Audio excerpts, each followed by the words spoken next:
So we're back with the Schumann Quintet in the second movement, and rather than working from the beginning and doing it all sequentially, I've decided to jump to the agitato because there are more notes in it. It obviously needs more work, and since my time is, as most of us are, limited, I want to go to places where it'll count right away. So, agitato.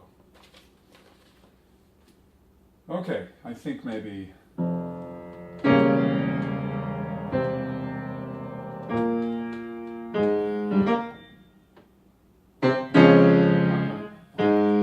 be shocked. It's very, very easy to get suckered into a complacency. You're in one mood, one attitude, one physical way of being, and suddenly you're asked to do something else. So I've been a student of anticipation all of my teaching and working life because it has its benefits and it has its drawbacks. If you anticipate too much, it creates difficulty. You'll tense up, you'll be concerned with what's happening next. If you don't anticipate at all, and there's not enough time, then of course you don't know what to do. So there's a certain frenzy or certain panic. So two of my rules of thumbs are anticipation creates technical difficulties, and anticipation eliminates technical difficulties, depending on the context, as is so often the case. And I should point out that another principle I have, I sort of call my real estate version, or my musical version of the real estate concept, that there are three important words in real estate, and they are location, location, location. So for me in problem solving at the keyboard, my three words are context, context, context.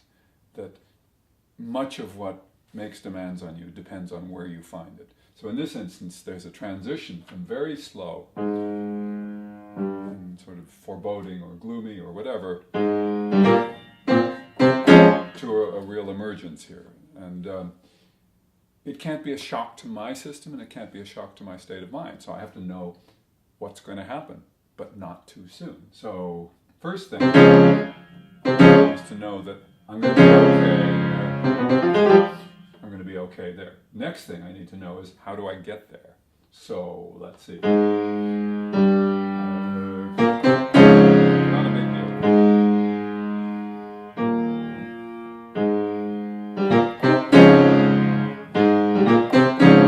I notice it's one of those things where looking at the keyboard is quite beneficial. So, and then ready to go. Let me just add a little bit to put it in the context of how I'd be likely to experience it. So I'm going to look, okay, all is well.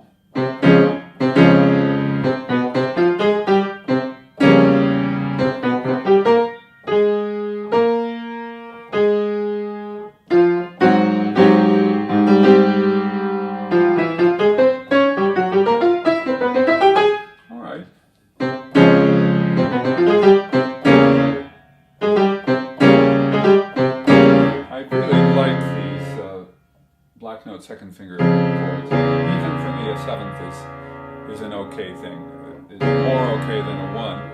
And particularly, it doesn't strain my hand. I don't have to twist it when I'm in this position. So the fact that I'm able to reach there without strain, and the fact that it gives me a good neutral angle in my hand, that's terrific. So the question is, do I want it again? Because as is typical, the play between, or the conflict between two fingerings is, I'd much rather have a fingering that gets me from G to C. Now, if I go instead to 1, which would optimize then this 7th, 1 to 2, 5, I'm asking myself for a rather odd thing to do. To play thumb twice.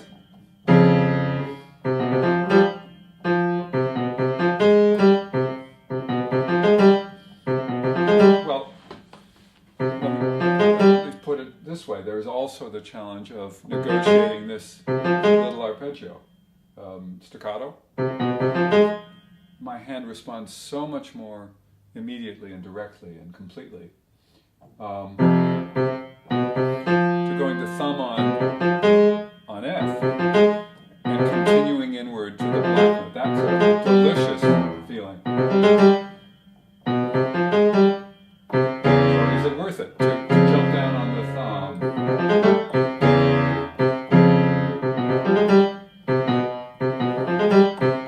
Well, let's see how the right hand adds its voice.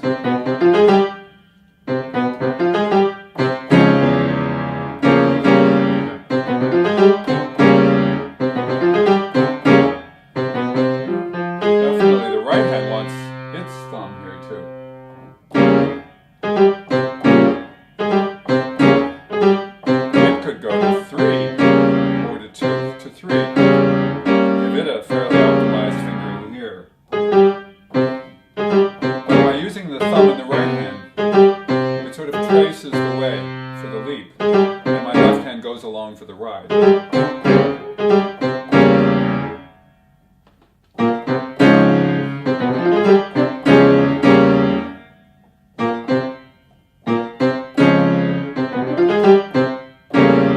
Okay. A lot of these decisions, I gotta say, quite frankly, I wouldn't have thought up right away. So, 1, I'm 4, 3, 1. 1 again at the bottom in the left hand. 1, 2, 4, 3, 1. That's as it falls in the right hand pretty well.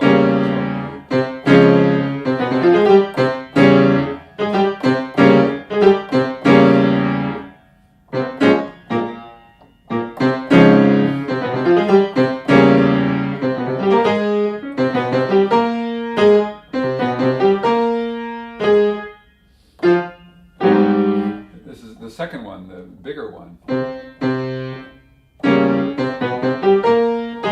it turns back to a black note, has to use a different finger, at least for comfort for me.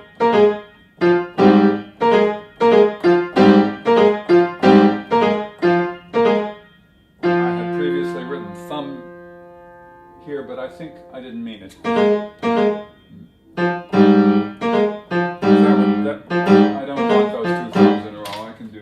Perfectly happily. So I'll put a second on F.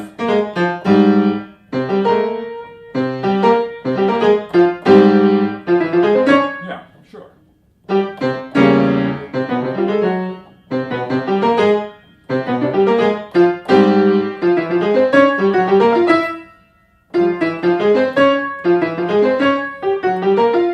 The gesture takes precedence over the fingering here, getting into both to the D flat and then later to the E. Here, here, and here. 3 in a row.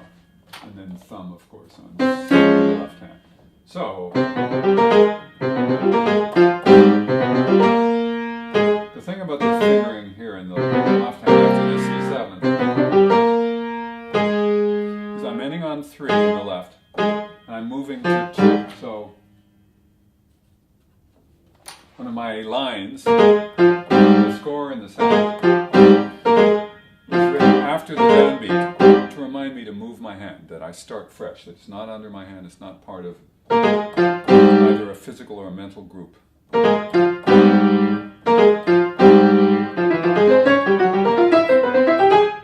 Yes, repeats. No harm being redundant, okay?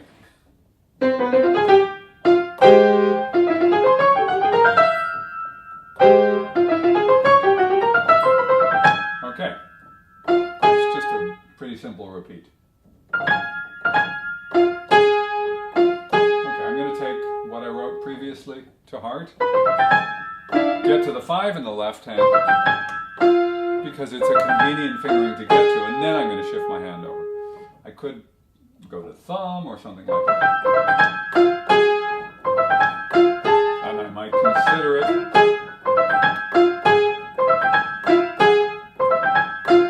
It'll certainly give me greater strength.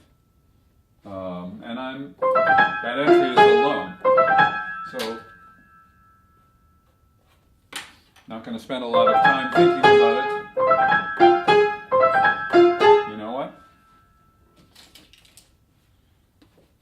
I seem to prefer thumb today. Not the thing I would have expected, but the alignment of the relationship of where the hand is to where it's going and to what it wants to feel really makes me feel that having optimized this sensation without regard to the leap beforehand feels better. So that it's isolated anyway.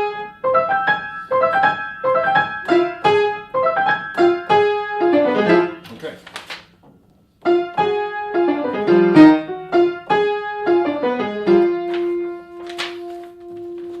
Making sure my behavior is not unduly affected negatively by the page.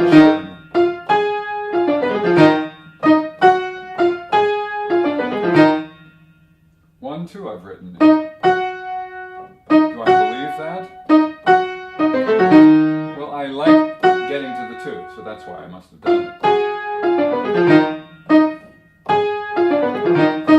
Every fiber of my being says, 1, why are you going there? Not every fiber, obviously. 1, 2. 1, 2.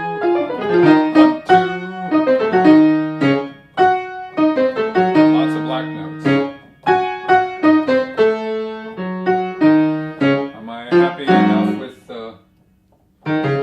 4, 5, the last 2 black notes?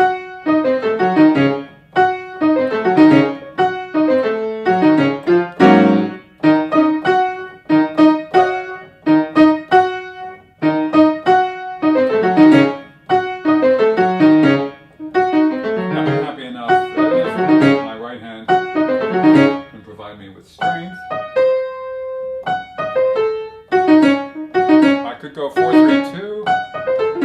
I could go 3, 2, 1.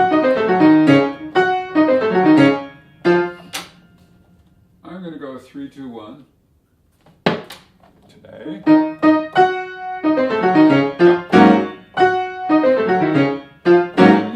Move my hand over. That's bad.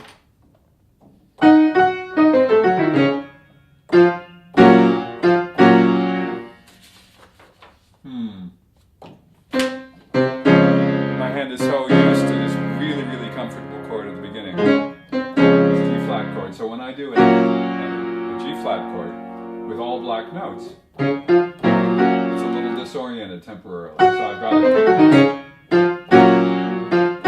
used to that. There's going to be a slightly different angle here in my left hand. For the 2 black notes, I'm going to turn a little more this way. See, my hand is, again, in a neutral position to the arm, which is ideal.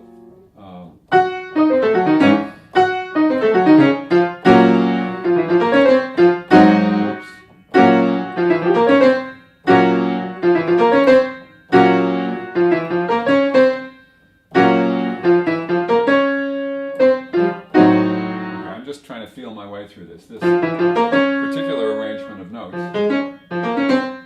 requires a certain strategy to be most comfortable that. Theoretically speaking, I would tend to want to go to thumb on C. So ideally, if I didn't have this E down here, I'd go 5, 3, 2, 1. This is at the end of the second measure after the double bar. So, and then thumb again. Let's see what it will take me. Well, I certainly don't have time to hop to 5th finger there, to find 5th finger, I don't think.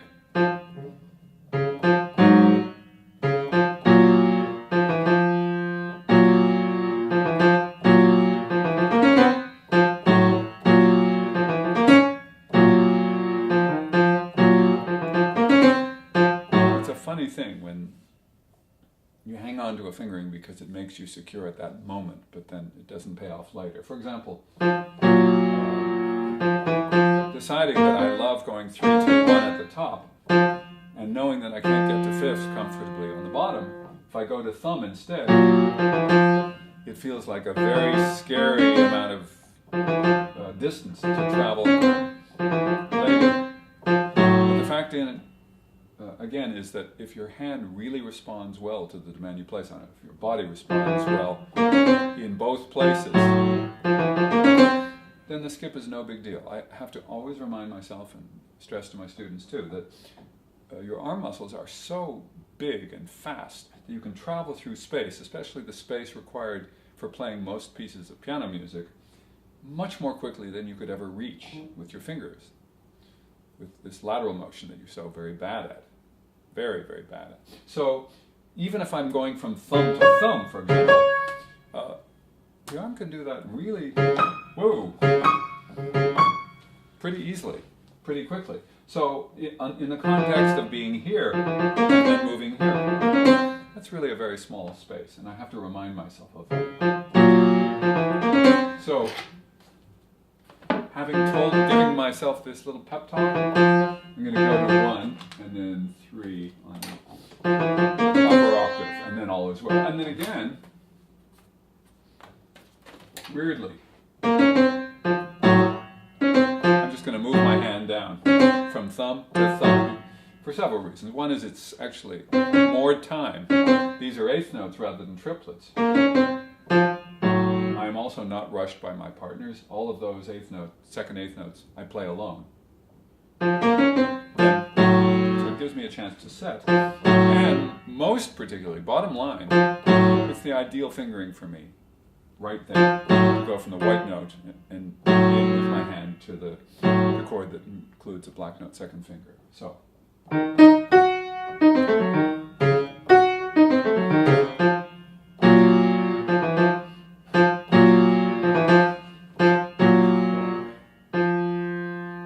What I hadn't noted to myself was to come back to the thumb, because my tendency is to then get ready for something like the fifth finger, which is not as powerful as just using a trill fingering, 1, 3, 1. I could do 1, 2, 1, but 3 is longer. 3 is already further in the key. It actually weirdly makes my hand a little more stable than 2, which requires more commitment, more motion. So 1, 3, 1, 3. In spite of the fact that I'm doing 1, 3, 1, 3, that's a lot of 1s and a lot of 3s. It's easy, it's good. And I didn't do it. So I have to finish the idea. I'm going to seal that idea off with a line.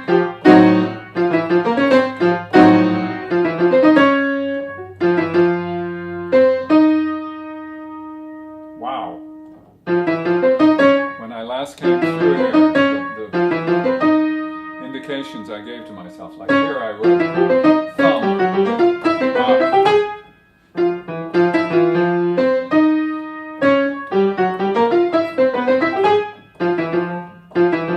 Of course, to most normal human beings, third finger would be obvious. Now, I think it's possible I simply misplaced the thumb. In other words, that I was reminding myself to do that. That's why it's so important to be careful about your pencil scratches. They can be terribly misleading. Yeah, at least it's consistent. How about that? Schumann repeats a lot, of course, and there's a major advantage when you're working out fingerings, gestures. The relief of being able to repeat something without always drilling it. You get to see it anew. Either reinforce your point of view, your solution, or change your mind. Okay, now it's bigger.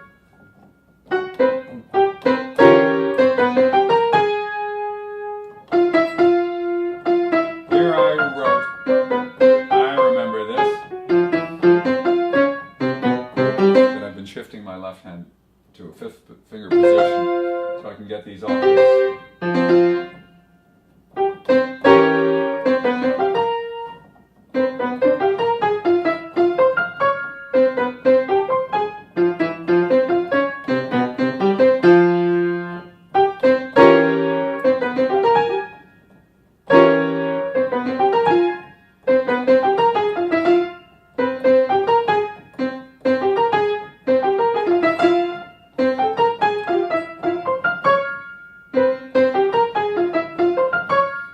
I'm in noodle mode, which is to say, do what you saw written, do various things, work for comfort, don't think too hard. In other words, I don't care. I can always explain later what the theory is behind what made it work. But I want my body and my ear to pass judgment on whether it is working now.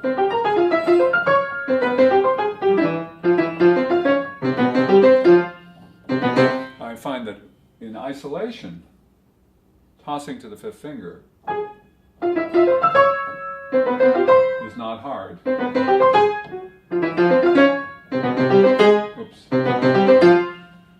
That doesn't mean it will work in context. It only means that the gesture itself is a viable possibility. Possibility, I reiterate. Yes. Yes. Yes. Yes. Still a lot of thinking. What if I didn't use the fifth, but use the third that's there? And then move.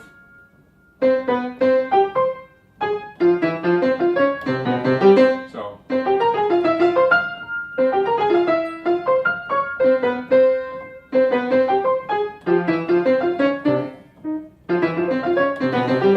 You know, the feeling of the fifth is so much more reassuring. It spells out the notes that are to come. So that even though I'm tossing my hand to the next position, I'm still in agreement with my past self.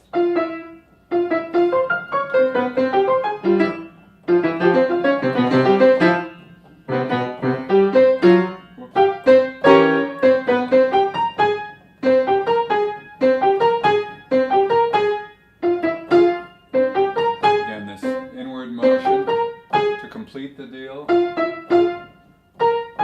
3, 5. 2.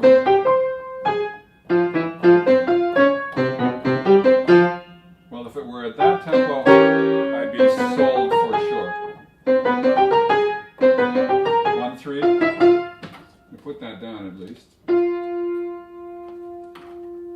Because if there's a decision like that it takes me a little while to find the feeling of, but I know it's possibly a good decision, then reminding myself visually means I don't have to sweat coming back to that groove over and over. I'm going to try that first. Yes.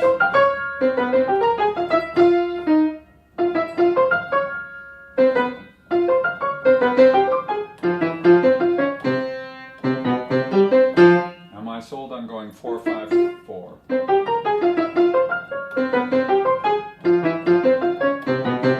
Sold is a little too strong a word. In other words, going 4, 5, 5 is never going to be the ideal thing I look forward to. It's just, is it better than another solution?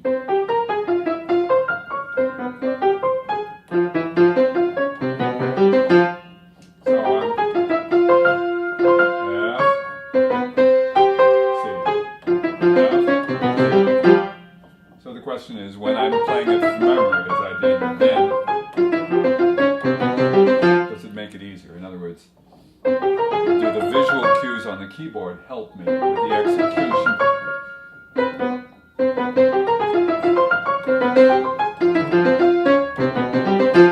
At least I'm able to. There's a sting here, there's Schwarzheim here, here. Again, an advantage there is it reminds me that's a place where all 5 voices, 6 if you include both of my hands, arrive together. The strings are going ba-da-dum, ba-da-da, etc. So we arrive, then I'm alone. We arrive, then I'm alone.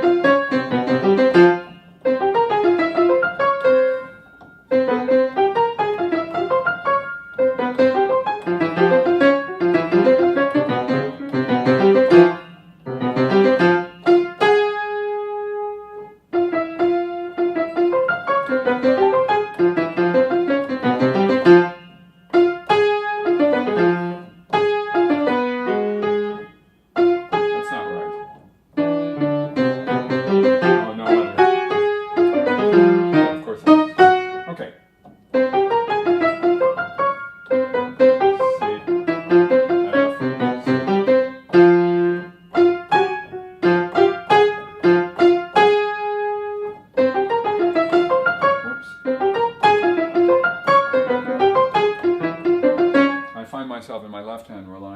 pushing my fingers down a little too much. I want my left hand to be as passive as possible. In other words, I want my arm to be positioning my fingers. It's so odd otherwise. If the fingers are asked to do it, then they immediately embrace the thought that this is an odd thing that they're being asked to do. On the other hand, when my hands are dancing around and being placed where they're comfortable, there's no resistance. So that's what I'm looking for.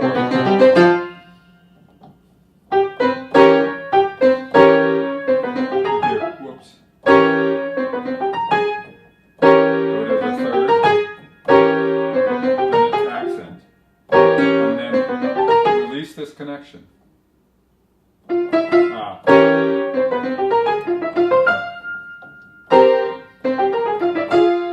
That's the first of them, this shift. Shift, shift, shift, shift.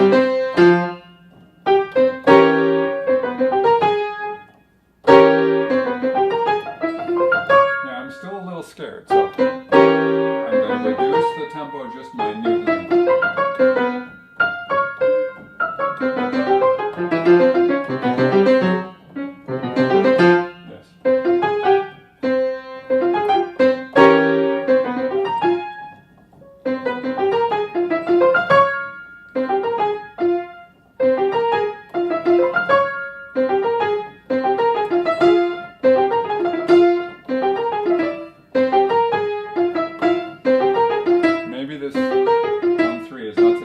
Because I commit too much to the left and then have to go right back to the right. So I'm going to revise it and just do it as it follows. And go 2, 3. And still go to the fifth, yes. Yeah, I was overthinking it before. Yes. Okay. A second ending.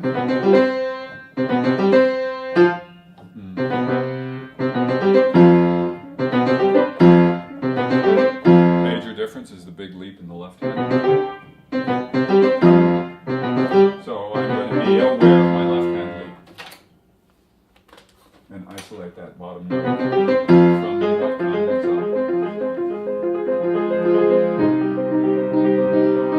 I can imagine this will be a relief to me here.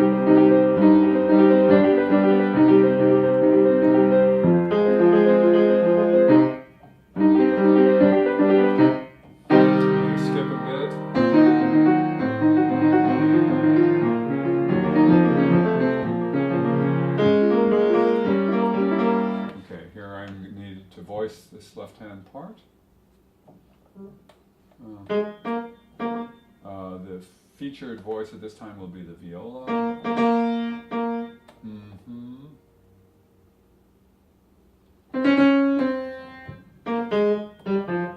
So let's see what I'm doing.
That was a question of having simple fingers following my own instructions. And here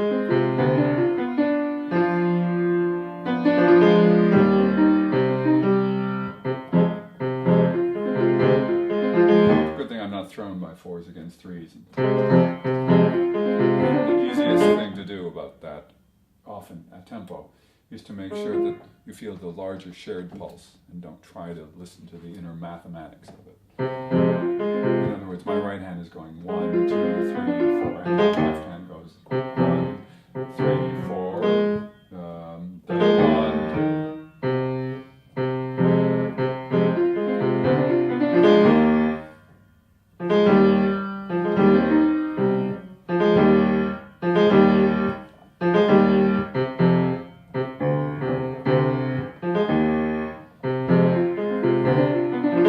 I think I'll do 2, 1 instead of 1, 2. It just makes the interval smaller.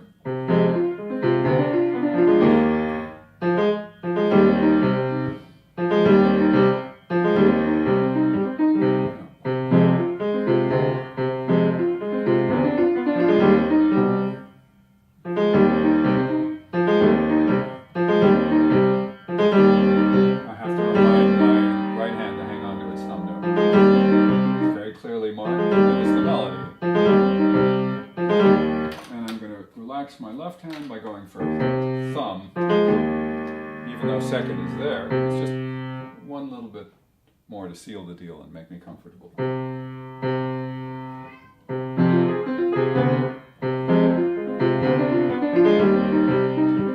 Yep.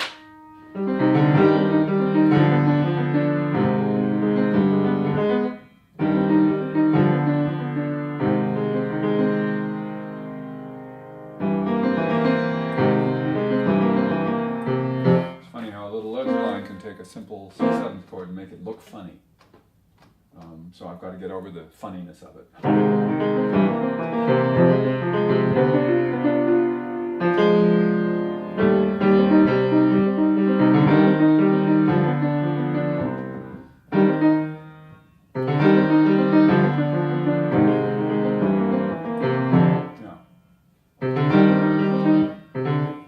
What did I decide?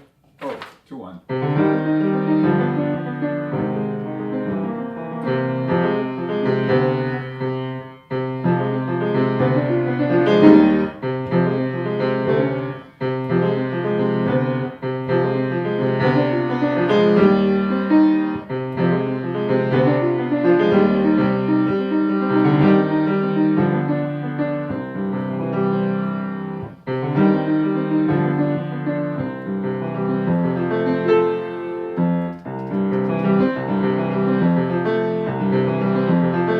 Now, I remember having pondered hand redivisions here. I'm not convinced that any of my smart alecky work last time really will pay off, because when I rehearsed, my visual response to the keyboard was much more just divide up the keyboard or the hand divisions in accordance with the way it falls. Easier to read. But having said that, I'm still curious. Whoops. That's the right.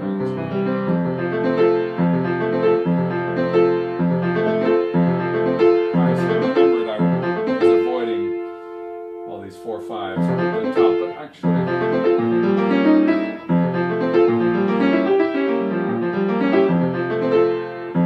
doing stuff like this with the extra turn to my left hand. I don't know why.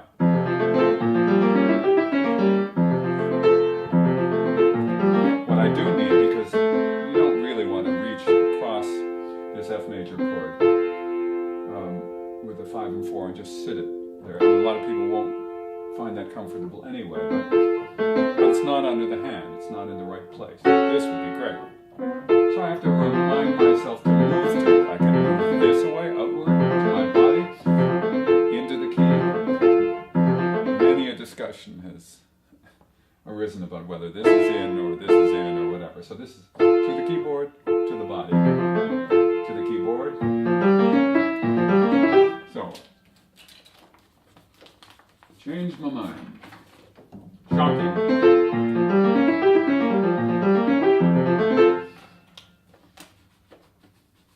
If I erase the marks, it's basically the natural solution that I see. One group, two groups. It becomes visually apparent.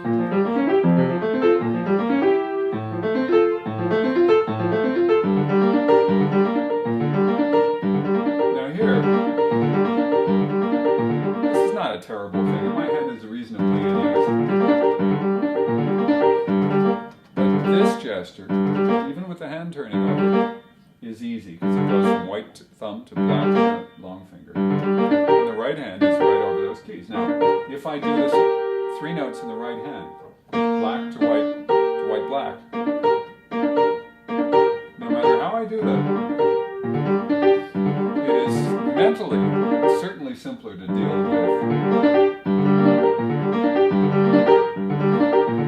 But it's not quite as physically smooth. So, am I willing to put up with the complexity of not being consistent, or having a different kind of consistency than I trust?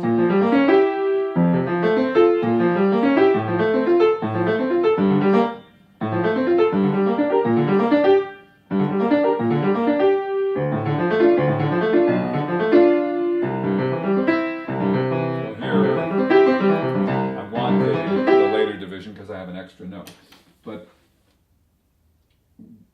my impulse today, as opposed to my impulse the other day, is to change the seemingly written hand division when I have this, things like a G minor with a black relationship, for the sake of the comfort under my hand. And then for the all white notes, because it's not the same kind of issue, to just go back to left hand has 3, right hand has 3. So I change fingering here.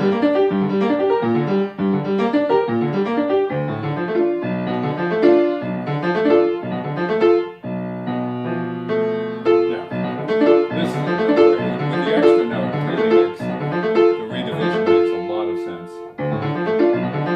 And even for fun,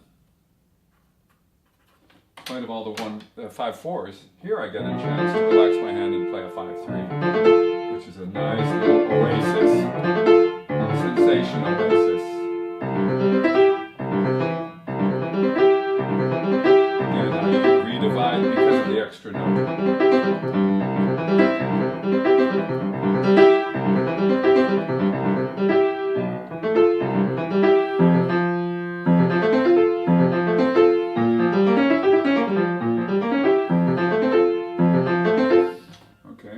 Places where I don't need the division, I'm taking them out.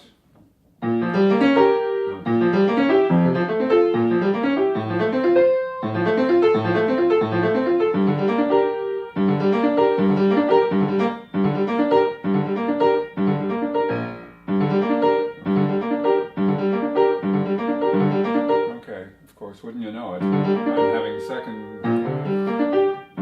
thoughts about this. If I tilt my hand ever so slightly and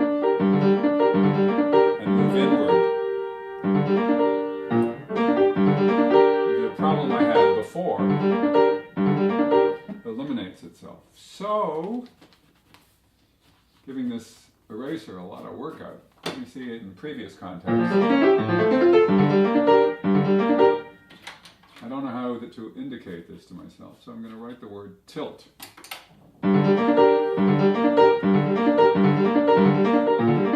Gosh. Okay, so practicing really does humble you in terms of thinking that you're a consistent, well-grooved person. Yeah. That little bit of a difference, a little bit of an inclination, which I discovered how, because I happened to play those notes, those keys, and they felt good. And I noticed what I was doing, which was to have a slightly different angle. And that's all it took. Doesn't mean I won't change my mind again. I can't promise that.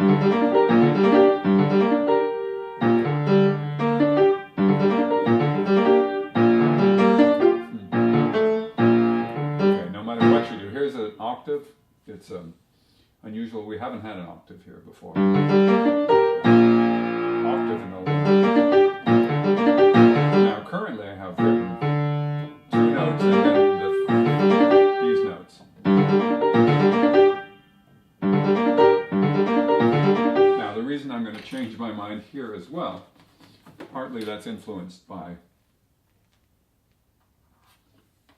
what I just changed here. My thumb in the right hand now on the B flat, and then by going to here, then my right hand can stay nicely on that B flat and make the slant just a little bit larger.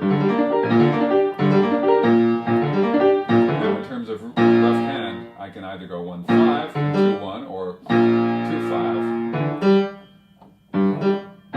That's not worth it, so I don't think. No, this is an awfully large. Is this worth it?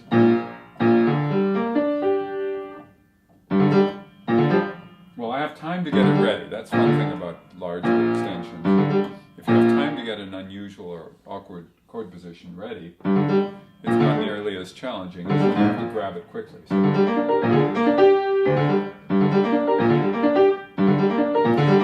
You know what? I don't recommend this to smaller hands because you can't do it. You want to if it were on the edge of your limb. But for me, what it does is it makes this motion from the octave to the D a lot smoother. So, and state of mindishly, it makes it simpler for me. So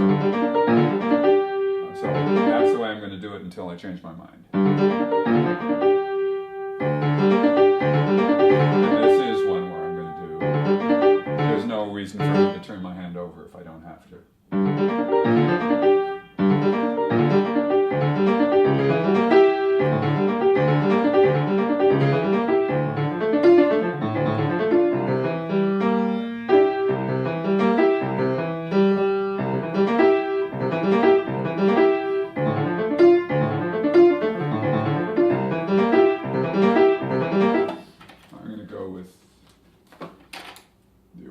Division rather than my division of last time. Yeah.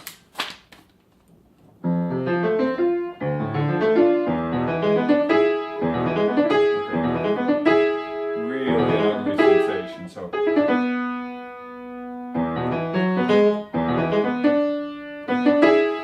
don't know why I put my line, my division after 5 notes. In other words, last time I did this.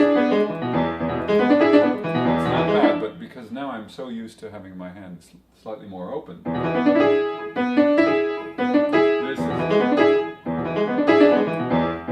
Oh, maybe now I see why.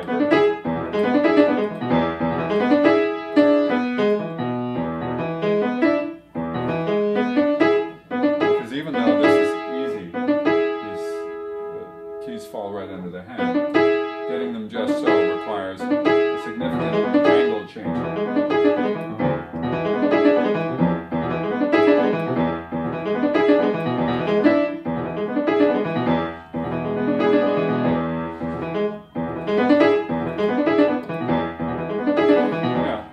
Still having 3 notes rather than 2 notes means I don't have to be quite so frantic in my right hand. So if I get the choreography to work, it's not such a big challenge. Oh, so many erasures.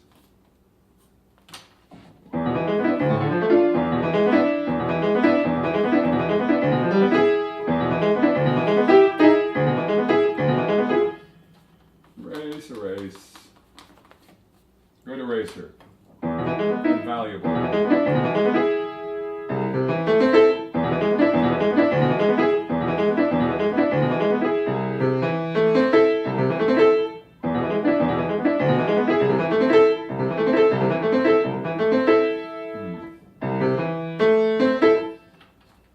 Erase again. What was I doing? I don't know what tempo I'll have to review what I did before, but at this flowing tempo, I'm just looking for really passive hands.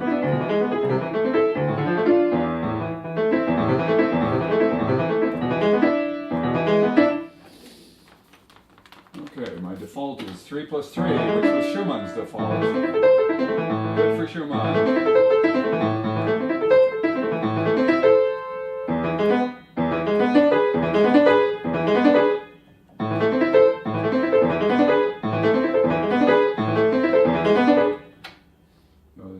The left hand has to turn over. My right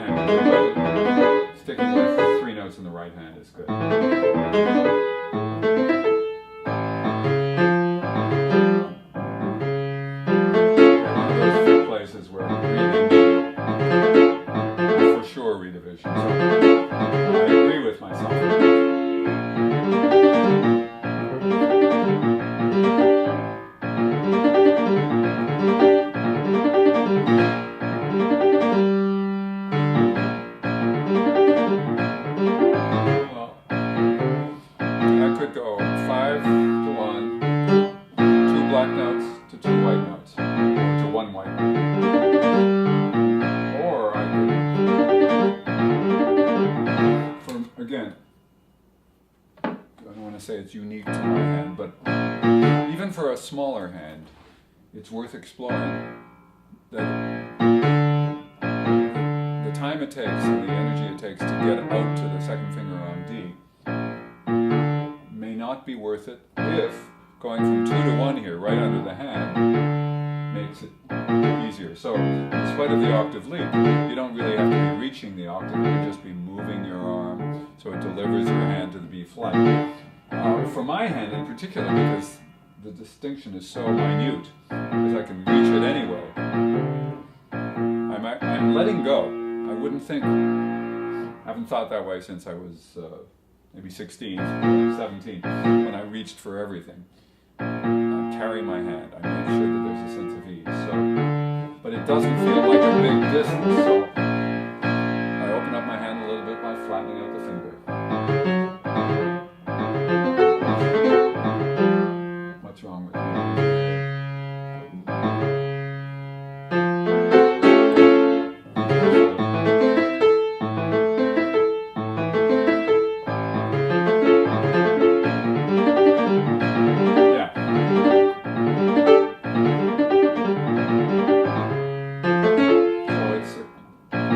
Alternating between 5-2, black note octave, and 5-1, white note octave, going to a black note. That's ideal as well. So again,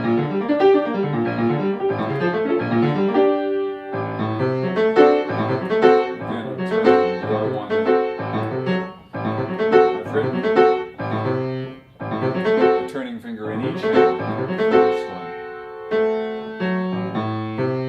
Well, the last time I had something like this, similar, a few measures before, I have black to white and then just 2 notes in a row. And this time,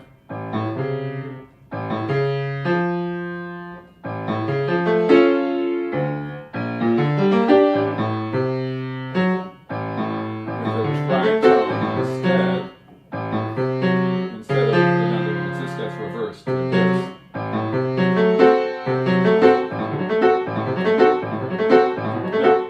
Myself. It occasionally happens. Let's see.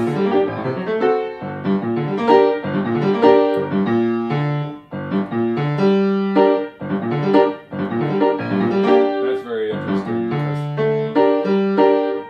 this is such a big interval, which I could do, but it's so much easier to have 5 notes. The only time I can recall in this passage.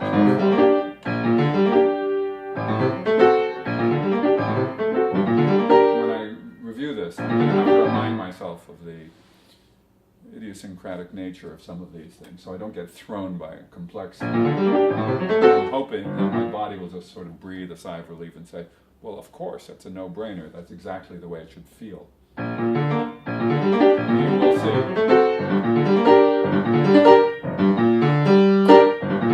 Yeah, I have to remember that isolation because my body so doesn't, or I don't expect it. There's no...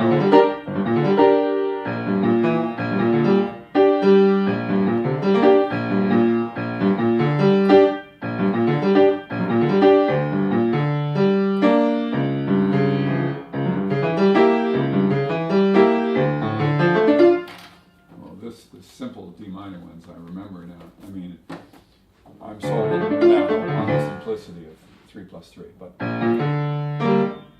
Schumann gets a little complicated here, so I want to make sure I'm considering as many possibilities as come to mind right now.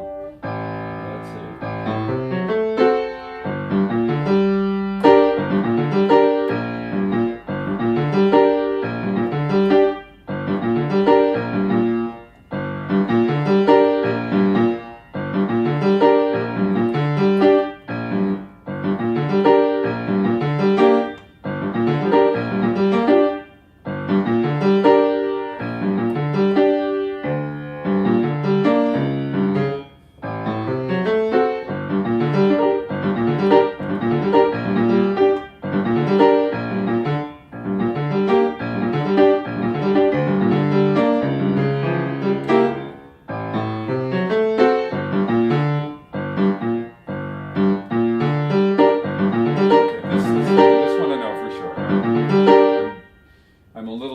ridiculous in this particular portion of this practice session.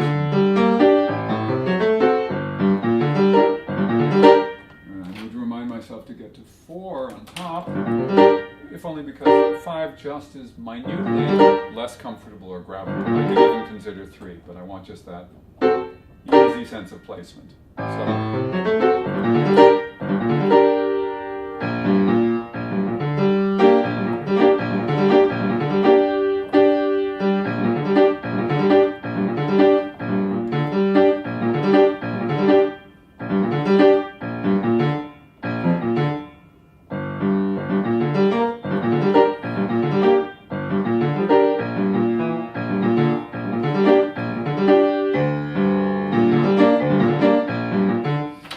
I have to do this, alas.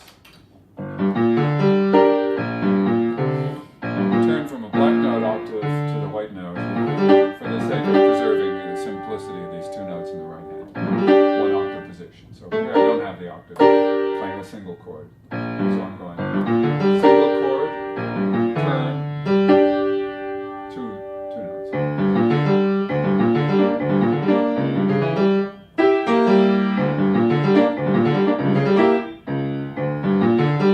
I'm going 4 plus 2. Primarily because here I need 4 plus 2. I could go easily, but then I'd still have to switch to 4 plus 2. So by switching to 4 plus 2 here, my right hand already is anchored to its G pivot. Yes, so.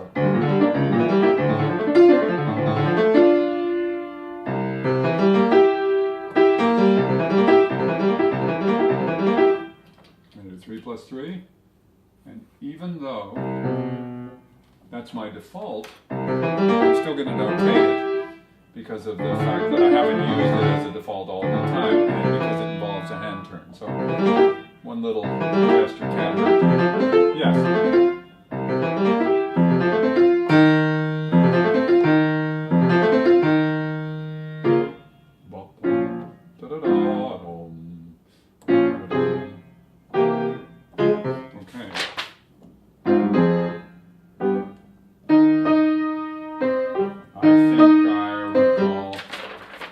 The second finger each time in the left hand for the theme. Sure. Never hurts to be appropriately redundant, right?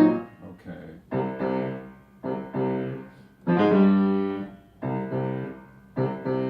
I skip to the end.